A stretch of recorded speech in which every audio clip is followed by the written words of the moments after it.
ভারতবর্ষের গভর্নমেন্ট দীর্ঘ কিছুদিন যাবৎ কন্টিনিউয়াসলি ডিফেন্স সেক্টরের উপর তাদের বেশ ভালো রকমের একটা বুলিশনেস ছিল এবং গভর্নমেন্ট এক্ষেত্রে যেটা করার চেষ্টা করছে সেটা হচ্ছে সাউথ ইস্ট এশিয়ার মধ্যে বা সাউথার্ন যে এশিয়ান পার্টটা রয়েছে সেখানে বিভিন্ন যে কান্ট্রি রয়েছে তার সাথে প্রচুর পরিমাণে ডিল করার একটা অনর্গল প্রচেষ্টা করে যাচ্ছে যাতে করে ডিফেন্সের মাল মেটেরিয়াল ইন্ডিয়া সাপ্লাই করতে পারে।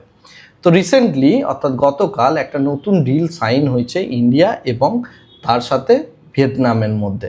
এই ডিলটা 60 বিলিয়ন রুপিজের ডিল, অর্থাৎ যদি ডলার টার্মে বলা হয় তাহলে 629 মিলিয়ন ডলারের কাছাকাছি একটা বেশ বড় রকমের ডিল, যেখানে ইন্ডিয়ান গভর্নমেন্ট ব্রহ্মোস সাপ্লাই করবে ভিয়েতনামকে।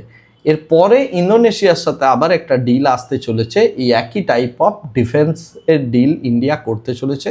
সুতরাং ডিফেন্স সেক্টরের মধ্যে যে সমস্ত কোম্পানিগুলো ব্রহ্মোসের উৎপাদনের সাথে জড়িত সেই সমস্ত কোম্পানিগুলোকে আপনি একটু নজর রাখুন, এদের অর্ডার বুক কিন্তু ভালো হতে চলেছে।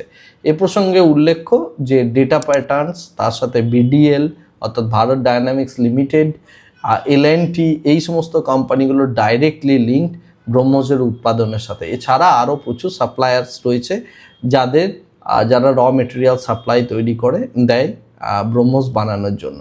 সেই কোম্পানিগুলোর দিকে নজর রাখুন এবং এই ডিলগুলো হতে থাকলে এই সমস্ত কোম্পানিগুলোর মধ্যে অর্ডার বুক বাড়বে এবং তার জন্য তার বিজনেসও বাড়বে অ্যান্ড ইভেনচুয়ালি এটা গ্রোথে যাওয়ার চান্সেস যথেষ্ট বেশি।